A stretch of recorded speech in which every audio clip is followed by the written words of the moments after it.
Hello साथियों, स्वागत है आप सभी का मेरे एक ज्योतिषी वीडियो में। इस वीडियो का शीर्षक एक जातक कुंडली से रिलेटेड है। मैं एस्ट्रोसे से बैठता हूं, वहां पर एक कुंडली आई थी। जातिका ने पहले ही प्रयास में सरकारी नौकरी में सफलता पाई है। वो कौन से कारण है कि जातिका ने पहले ही प्रयास में सफलता पाई है। उसके बाद मैं उसका क्वेश्चन का डिस्कशन करूंगा कि उसने क्या पूछा था अपने कार्य क्षेत्र से रिलेटेड। तो चलिए, जातिका ने पहले ही प्रयास में पाई सफलता, क्या कारण है कि जातिका को पहले ही प्रयास में सफलता मिल गई। तो चलिए, ये लग्न कुंडली है। तो लग्न कुंडली से स्टार्ट करते हैं। यह आपका लग्न आसंडन है, यह आपका शरीर है। तो लग्न कुंडली कहां से स्टार्ट हो रही है? 11 नंबर। 11 नंबर कहने का मतलब है कुंभ राशि। 11 नंबर कहने का मतलब कुंभ राशि। कुंभ राशि के स्वामी बनते हैं शनि। तो यहाँ इसको कार्य क्षेत्र पर प्रकाश डालने पर के लिए हमको केवल ये भाव चाहिए। कहने का मतलब कार्य क्षेत्र कैसा रहेगा, इसका 10वां भाव देखा जाता है कार्य क्षेत्र के लिए। तो पहले इसका थोड़ा सा शरीर के बारे में बताऊं कैसे क्या है। तो 11 नंबर की लग्न कुंडली है, इसका स्वामी बनता है शनि। देखिए, शनि चला गया सप्तम भाव में राहु के साथ। शनि हो गया है पीड़ित राहु से। ठीक है, एक अंश की दूरी है। देखिए, पहले मैं बता दूं पहले कौन सा ग्रह कहां पर है। देखिए, केतु है कुंभ में 16 अंश पर, मंगल है वृष में 25 अंश पर, शुक्र है मिथुन में 27 अंश पर। ये वर्गोत्तम कहने का मतलब है जिस राशि में शनि शुक्र लग्न कुंडली में है उसी राशि में नवमांश कुंडली में है। अब जब ऐसा ग्रह हो जाता है तो वह ग्रह बली हो जाता है, और जिन भावों का स्वामी होता है उन भावों से अच्छे फल देता है। कहने का मतलब है एवरेज से अच्छे फल देता है। हाँ, सूर्य कर्क में गया है 6 अंश पर, चंद्रमा कर्क में 1 अंश पर, गुरु कर्क में 22 अंश पर, बुध कर्क में 19 अंश पर, राहु सिंह में 16 अंश पर, और शनि सिंह में 17 अंश पर। देखिए, 16 का राहु है और 17 का शनि है। तो 1 अंश का गैप डिफरेंस है। तो यहाँ ये भाव किसका है? ये भाव है लाइफ पार्टनर का। तो उससे लाइफ पार्टनर से धोखा, मतभेद और लाइफ पार्टनर का प्रॉब्लम रहेगा लाइफ में। ये कहने का मतलब है कहने का जीवन साथी से रिलेटेड दिक्कतें दिखती हैं। अब चलिए अपने टॉपिक पर आते हैं जो मैंने लिया है।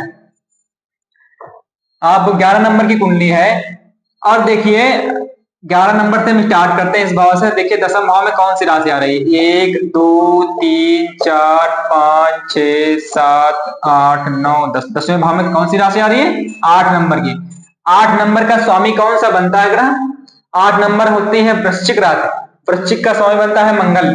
मंगल देखिए सामने बैठा हुआ है यहां पर, ठीक चौथे भाव में। चौथे भाव में सीधी दृष्टि डाला अपने ये भाव पर, तो इसका मतलब है इसका कार्य क्षेत्र बहुत अच्छा होने वाला है। ठीक, कार्य क्षेत्र अच्छा होने वाला है। मंगल साहस पराक्रम का प्रतीक। यहाँ हालांकि ये दिग्बलहीन होता है, लेकिन यह अपने ही भाव पर जो है दृष्टि डालकर सामने इसको इसको अच्छा बना। कहने का मतलब यह मजबूत करेगा भाव, कार्य क्षेत्र का भाव मजबूत करेगा। अब इस शुक्र की राशि में है। शुक्र देखिए वर्गोत्तम है। ठीक है, जिस ग्रह की राशि में ग्रह है उसका मालिक जो है वर्गोत्तम है, उसका मालिक बली है। इसका मतलब मंगल का प्रभाव भी अच्छा मिल जाएगा इसको। ठीक है, अब जो है कार्य क्षेत्र के भाव का स्वामी अपने दृष्टि डाल रहा है।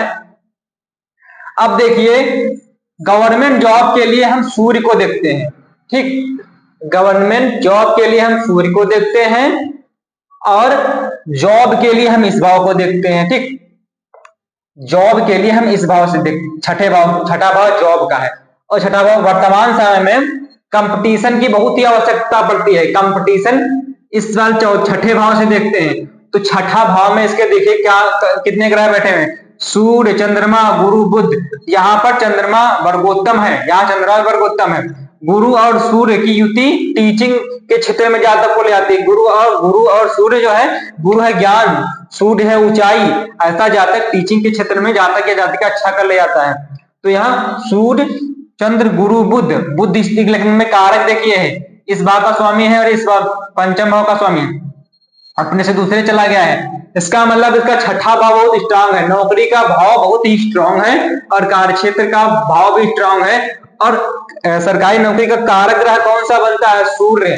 इसी भाव में देखिए है, इसी भाव में छठे भाव में है। तो इसका मतलब है छठा भाव इसका नौकरी का भाव बहुत ही स्ट्रांग है, बहुत ही अच्छा है।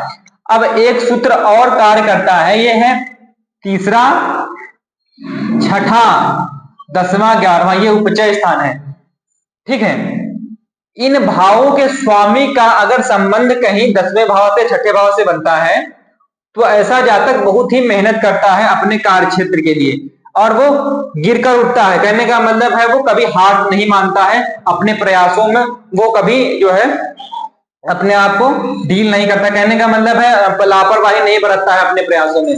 तो ये कुंडली यही दिखा रहे हैं, गिर के उठना, उठ के अगर गिर गए किसी कारण फिर उठ जाना। कहने का मतलब है जिद, जिद को ये भाव बहुत अच्छे तरीके से दिखाते हैं। ये देखिए, ये तीसरा भाव है प्रयासों का, संघर्षों का। देखिए इसका स्वामी बनता है मंगल, बैठा अपने से दूसरे और दूसरे भाव से देखकर यहाँ पर दृष्टि डाल रहा है सीधे, सॉरी अपने से दूसरे मतलब चौथे भाव में बैठा है और अपनी दृष्टि यहाँ डाल रहा है। इसका मतलब सीधा संबंध यहाँ इस भाव का और इस भाव का बन रहा है, प्रयास और कार्य क्षेत्र में सफलता। ठीक है, यही कारण है कि जातिका ने पहले ही प्रयास में, पहले ही अटेम्प्ट में टीचिंग के क्षेत्र में जॉब को हासिल कर लिया। ठीक, जॉब तो मिल गया लेकिन अभी इसको इसका प्रश्न ये था कि मेरा सिलेक्शन तो हो गया लेकिन हमको भी अपॉइंटमेंट नहीं मिला। कहने का मतलब अपॉइंटमेंट कब मिलेगा, कब हम कहां पर नियुक्त होंगे ये हमको नहीं पता चला। तो ये देखिए इसका शुक्र में राहु चल रहा है अभी।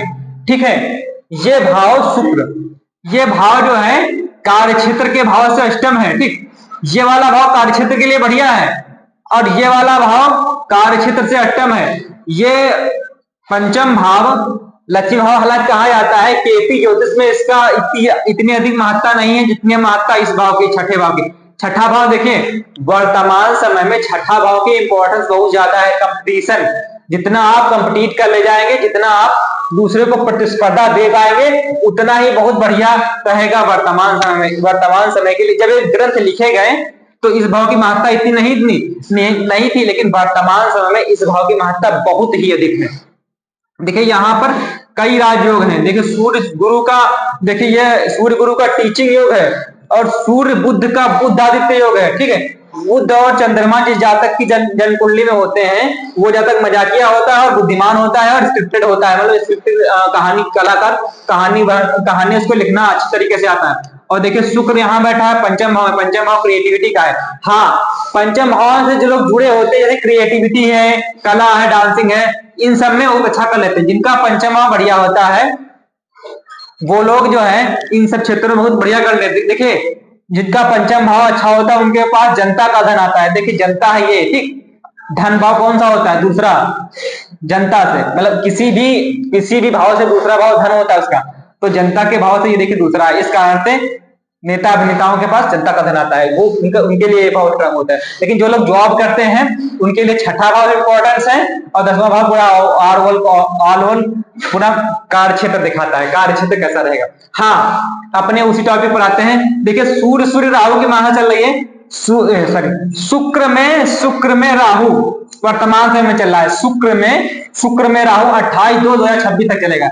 देखिए शुक्र यहां बैठा है, कार्य क्षेत्र से इसका इस भाव से अष्टम है।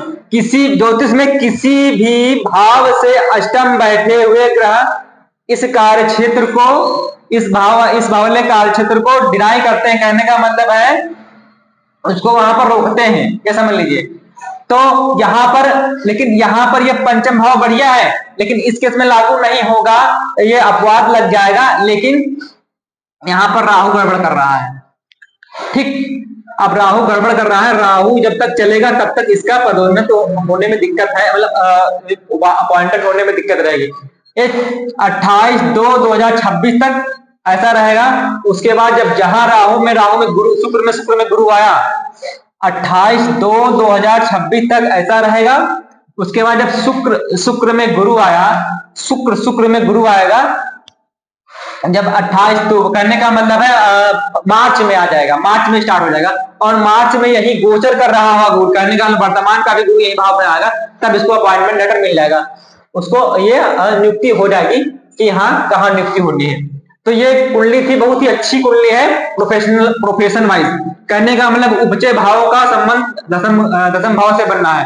एक ये उपचय है, तीसरा मतलब प्रयास, जिद, कितनी जिद है, तीसरा, छठा, एकादश भाव। ठीक है, एकादश भाव का स्वामी देखिए यहां बैठा है। तो धन के मामले कुंडली अच्छी है और हाँ, कुंडली थोड़ा सा वैवाहिक वैवाहिक नजरिए से अच्छी नहीं है, मैरिटल लाइफ के लिए अच्छी नहीं है, ना ही किसी पार्टनर के लिए अच्छी है, क्योंकि देखिए वैवाहिक जीवन का स्वामी देखिए बैठा है आपने से सूर्य बनता है 5 नंबर लिखा हुआ है, आपने 12वें भाव चला गया, इसका व्यय कर रहा है। ठीक, ये तो थोड़ा छोटा सा मेरा बताने का तरीका, समझाने का तरीका कि जनकुंडली कैसे देखते हैं और किसी भी जातक या जातिका के प्रश्न को कैसे हम सॉल्व कर सकते हैं। ठीक है, तो ये था।